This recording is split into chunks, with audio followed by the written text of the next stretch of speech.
দর্শকবৃন্দ, আপনারা দেখছেন একটি আজব কলা গাছ, স্টেঞ্জ ব্যানানা প্লান্ট। এটি একটি সবরি কলা গাছ। সবরি কলা ইংরেজি ক্যাভেন্ডিশ ব্যানানা, আর বৈজ্ঞানিক নাম মুসা অ্যাকুমিনাটা। কিন্তু কেন আজব কলা গাছ বলছি, এটাই কোটি টাকার প্রশ্ন। দর্শকবৃন্দ, আপনারা জানেন কলা গাছের মোচা সহ ছড়া স্বাভাবিকভাবে কলা গাছের উপর মাথা থেকে বের হয়, কিন্তু এখানে তা না ঘটেছে উল্টো ঘটনা। দেখছেন দর্শকবৃন্দ, কলা গাছের মোচা সহ কলা ছড়াটি কলা গাছের উপর মাথা থেকে না বেরিয়ে বেরোইছে তলপেট থেকে, অর্থাৎ নিম্নকাণ্ড ভেদ করে বুক চিরে বেরিয়েছে। দর্শকবৃন্দ দেখছেন, তাই এখানে কোনো স্বাভাবিক ঘটনা ঘটেনি, ঘটেছে একটা অলৌকিক ঘটনা।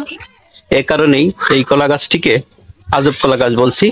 প্রথমে আপনাদের শুনে বিশ্বাস না হলে এখন তা দেখে মানতেই হবে, এটা কোনো গল্প কথা নয়, এ বড়ই বিরল দৃশ্য, সত্যি এক ইউনিক ব্যাপার, অলৌকিক ঘটনা। দর্শকবৃন্দ দেখছেন গাছের গোড়া থেকে একেবারে গোড়া কাছে কলা ছড়াটি বেরিয়েছে, অথচ গাছটি কত লম্বা, গাছের উপর মাথা দেখছেন সম্পূর্ণ ফাঁকা, কিন্তু নিম্নকাণ্ড থেকে বুক চিরে তলপেট ভেদ করে কলার মোচা সহ ছড়াটি বেরিয়েছে, যার কারণে এই সবরি কলা গাছটি আজব কলা গাছে পরিণত হয়েছে। দেখলেন দর্শকবৃন্দ, এই আজব কলা গাছটির ভিডিও দেখে ভালো লাগলে ভিডিওটি লাইক, কমেন্ট ও শেয়ার করে সাথেই থাকবেন, বেশি বেশি শেয়ার করবেন। আসসালামু আলাইকুম।